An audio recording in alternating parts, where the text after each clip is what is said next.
You're listening to Eureka on Monocle Radio, brought to you by the team behind The Entrepreneurs, the show all about inspiring people, innovative companies, and fresh ideas in global business. I'm Tom Edwards. Jake Newport is the founder and CEO of Finnmark Sauna, a company bringing proper Finnish sauna experiences to the UK. What started as a personal project for his own health has grown into a busy business with a team of more than 40 people and clients at home and beyond. From hand-built saunas to supplying the right tools and materials for others to do it themselves, Jake and his team are helping to change the way people think about sauna culture.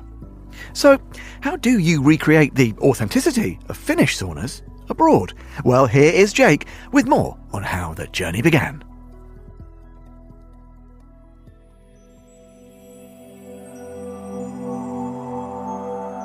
Everything started about 10 years ago. I was spending quite a bit of time in Finland, and during that time going to sauna regularly. And the big thing I discovered that sauna in Finland was very different from what was happening in the UK. So in the UK, a lot of hot, dry boxes in hotels and spas that we all know very well, that a lot of people just tolerate for 10 minutes after a workout in some sort of Victorian flagellation that, this must be good for me because it's uncomfortable. And obviously in Finland, it's completely the opposite. Sauna is this enjoyable, relaxed experience that's there to share with others or by yourself over the course of several hours. At the time, I'd had a traumatic spinal injury, and it was phenomenal for pain management, reducing inflammation, and it was just something I really wanted in my life. And so I set about trying to build a wood-burning sauna here in the UK. And what I was finding was 10 years ago, none of the companies from Finland and the Nordic countries really had much representation here. A lot of the brands were either cheap Chinese brands, or there was a couple of brands that were heavily influenced in the pool and spa industry, but I kind of saw them as part of the problem rather than the solution. And just kind of came into this space with all the passion and enthusiasm of bringing authentic sauna experiences to the UK, what sauna's supposed to be. And coupled with the hard work of the grassroots movement of the British Sauna Society, which 10 years ago was 10 of us in someone's backyard talking about how great this sauna experience was, to cut till now, the whole ecosystem that's built around it. It's its whole movement, it's in the press, it's all over the place. I bump into people who are already talking about sauna before I mention even what I'm doing. We have now 42 staff working both here now in the UK and setting up what we do internationally.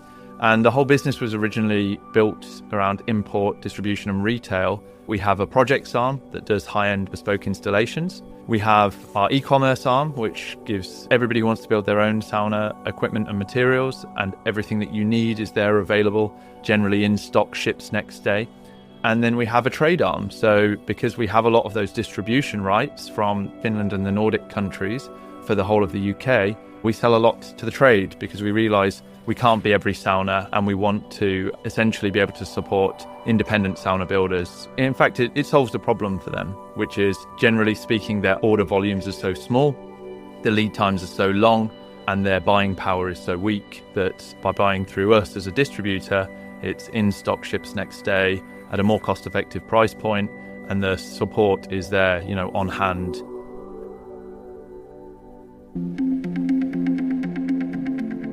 We're seeing the wellness market in the UK growing a lot. It's often difficult for us to separate what growth we're making as a company through expanding our market share in different areas. And a lot of the old guard, those people who used to fit those hot, dry boxes, are businesses that are moving into retirement.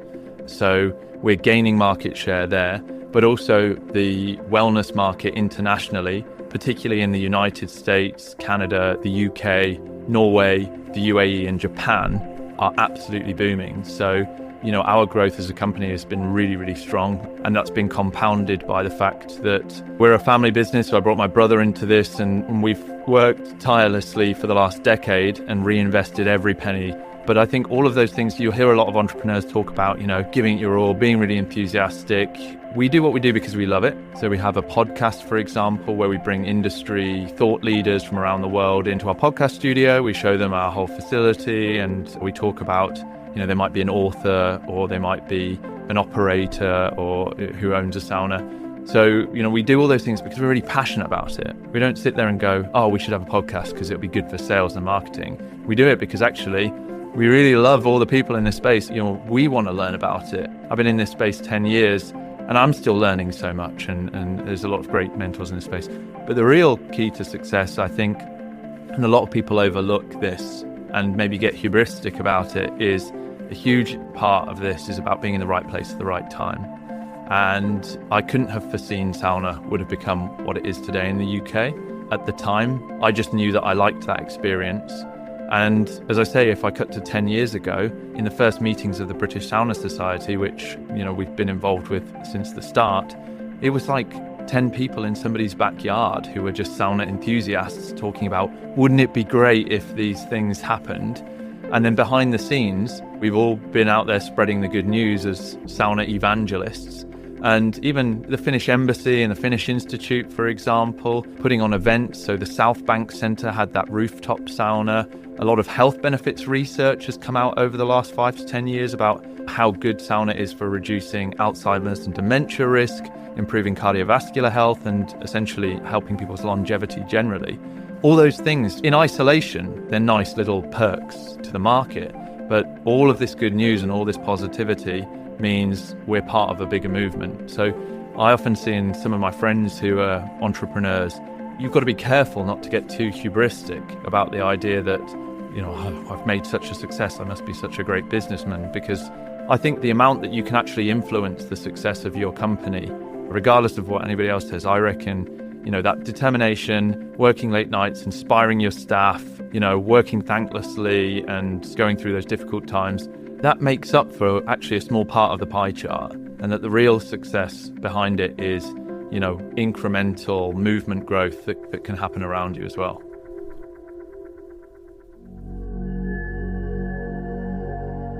At the moment, the sauna industry is still heavily under-regulated.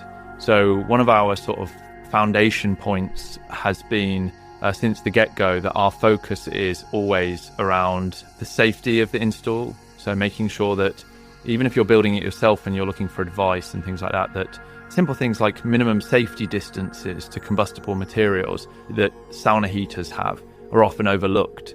Things like the materials used in the build. So, one of the things we see used a lot is just regular sort of Kingspan style PIR insulation board. Well, when that gets hot, it off-gasses hydrogen cyanide, for example, and loads of volatile organic compounds. And there's products that release a lot of formaldehyde.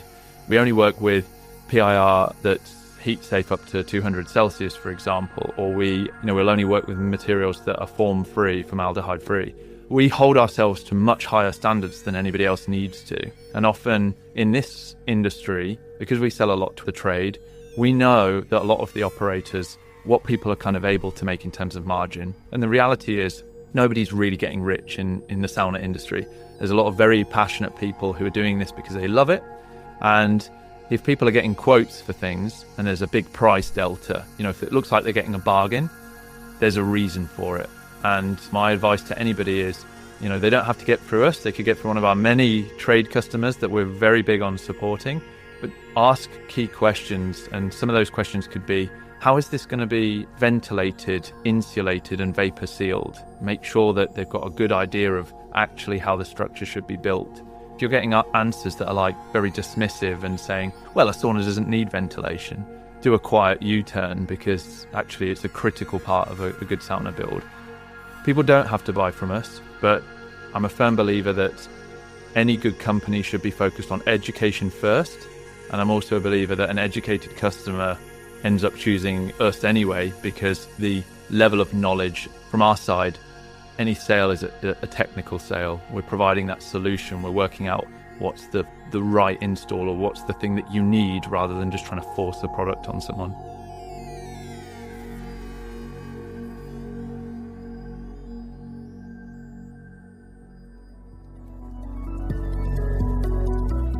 That was Jake Newport, the founder and CEO of Finnmark Sauna, and you can learn more by heading to finnmarksauna.com. And that is all for this episode of Eureka. Special thanks to Tom Webb for his steamy reporting this week. We'll be back at the same time next week, and do look out for The Entrepreneurs, available every Wednesday. Eureka is produced by Laura Kramer with audio editing by Jack Dewars. You can listen again and find out more about the show at monocle.com. If you'd like to get in touch with the team, email Laura on lrk@monocle.com. I'm Tom Edwards. Goodbye, and thanks for listening to Eureka.